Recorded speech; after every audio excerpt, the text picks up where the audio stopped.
Fala, cabeças, tudo bem? Aqui é o professor Fernando para mais uma aula do nosso canal Cabeça Filosófica. E na aula de hoje a gente vai ver Ética e Política em Platão, Virtudes da Alma e o Estado. Para começar nossa aula aqui, trazer uma cena do filme O Rei Leão de 94 para a gente dar prosseguimento com a aula. Sarabe!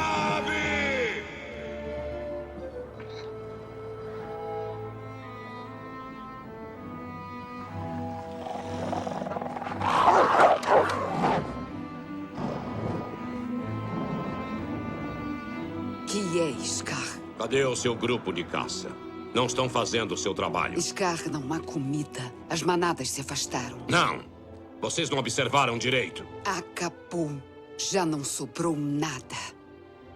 Nós só temos uma escolha. Temos que sair da Pedra do Rei. Não vamos a lugar algum. Você está nos sentenciando à morte. Que assim seja. Não pode fazer isso. Eu sou o rei e posso fazer tudo o que quero. Se fosse a metade do rei que Mufasa Sou foi... 3 vezes o que Mufasa foi. Então a gente tem aí essa cena que mostra o Scar, um rei que assumiu o posto de rei depois de matar o próprio irmão, que era rei antes disso, né? E mandar o sobrinho vazar, mandar matar o sobrinho também, só que não conseguindo fazer isso, né? Ele mandou as hienas matar o Simba, mas elas não mataram.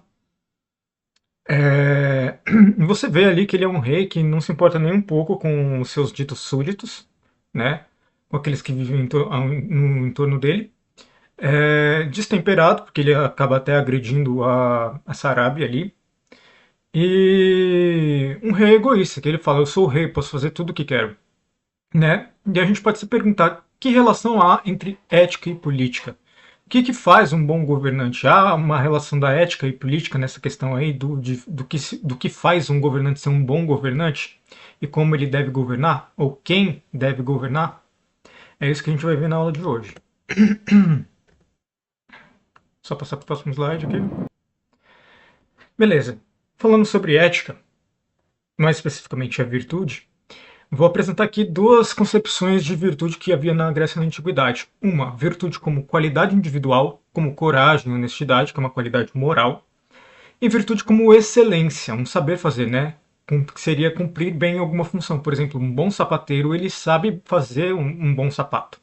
E o saber, ele está ali em azul, não é à toa. Logo, logo vocês vão ver, porque tem uma relação com a alma racional lá em Platão. E por que a aula de hoje é ética e política em Platão? Porque são os dois temas juntos. Porque na antiguidade havia a concepção de que não havia polis sem cidadão e não havia cidadão sem polis. Então a ética estava muito ligada com a política ali, porque um bom cidadão, ele está sempre. Primeiro, você entende o bom cidadão como alguém virtuoso, e depende dessa questão da relação entre ética e política para você compreender o que é um bom cidadão. Bom cidadão é aquele que é virtuoso, e por ser cidadão, ele está sempre envolvido com a vida pública. Mas ele se torna bom justamente pela virtude. Portanto, aí você tem uma ligação entre ética e política, beleza?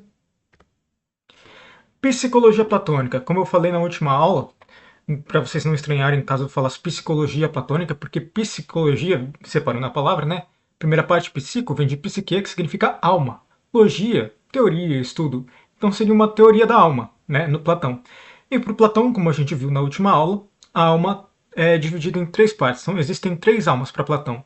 Uma que é a alma racional, que é responsável pela racionalidade e reside na cabeça. A alma irascível, que é responsável pelas paixões, pelas emoções, medo, coragem, etc. E reside no peito. E a alma concupiscente, responsável pelos apetites, pelos desejos, que reside no ventre. Né? E o que é preciso para agir bem, para Platão? Deixar a razão governar.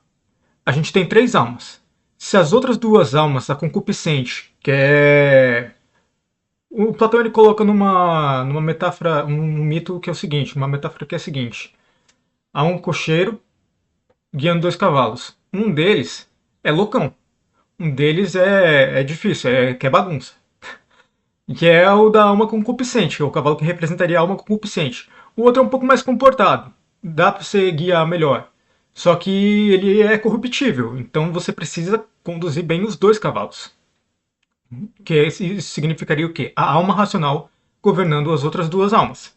Beleza? Isso implica no quê?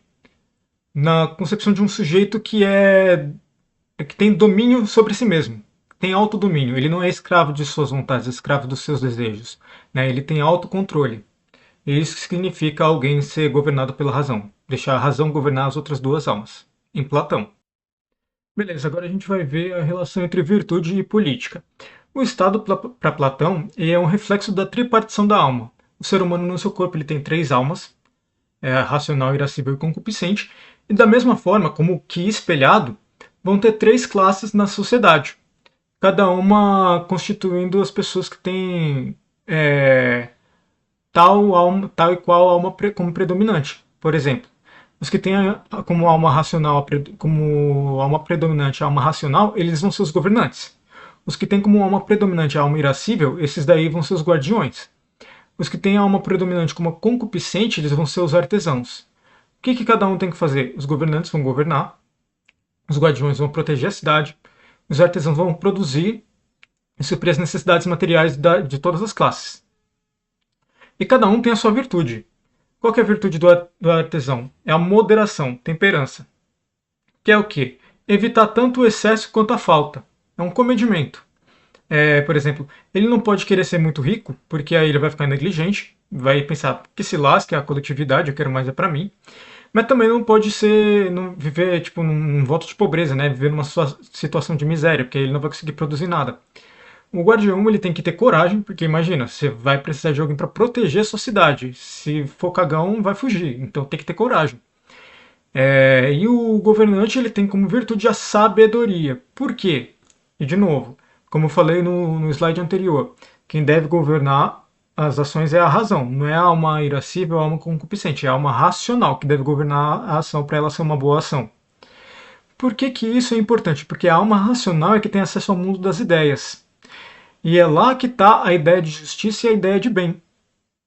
Como o governante é ele que tem a sabedoria, ele tem a alma racional como predominante, ele tem acesso mais fácil, em relação às outras duas classes, ao mundo das ideias e pode com mais facilidade contemplar a ideia de justiça e ideia de bem para governar bem.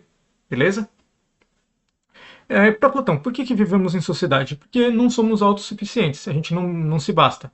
A gente precisa uns dos outros, né? E o que constitui a justiça nessa sociedade, em que cada um precisa um dos outros, cada um tem a sua função, né? A justiça consiste em cada classe fazer aquilo que lhe compete, fazer aquilo que é da sua alçada. O artesão produz, o guardião protege, o governante governa. E o Sócrates, não, perdão, o Platão, ele defende um tipo de governo específico, chamado de sofocracia, o governo do sábio.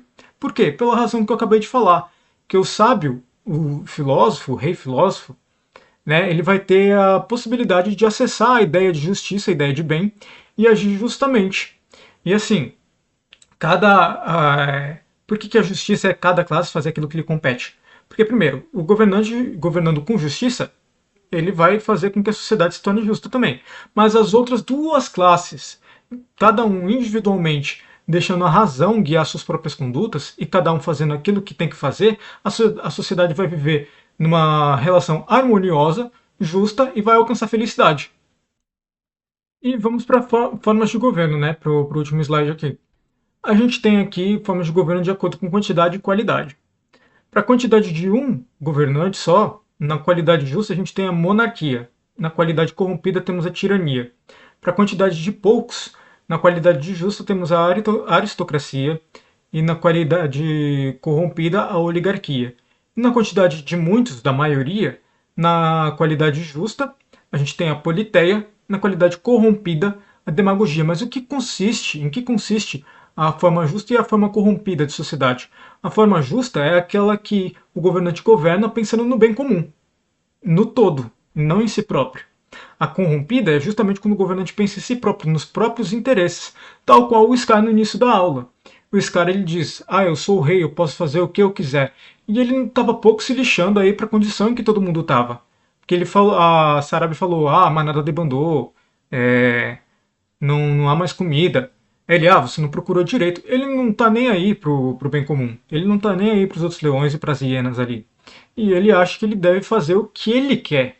Independentemente se isso vai fazer bem, ser ao certo pro bem comum ou não. Né? Então a gente pode interpretar aí o Scar como um governante tirano, porque seria uma forma de governo constituída por um governante só, na qualidade corrompida, né? Fechando aqui a interpretação do que a gente viu na aula em relação à cena que a gente viu do filme Rei Leão lá no início da aula. Beleza? Por hoje é isso. Deixa um joinha aí, uma curtida, deixa um comentário também se você gostou da aula, se inscreva no canal e por hoje é isso. Abraços e até mais.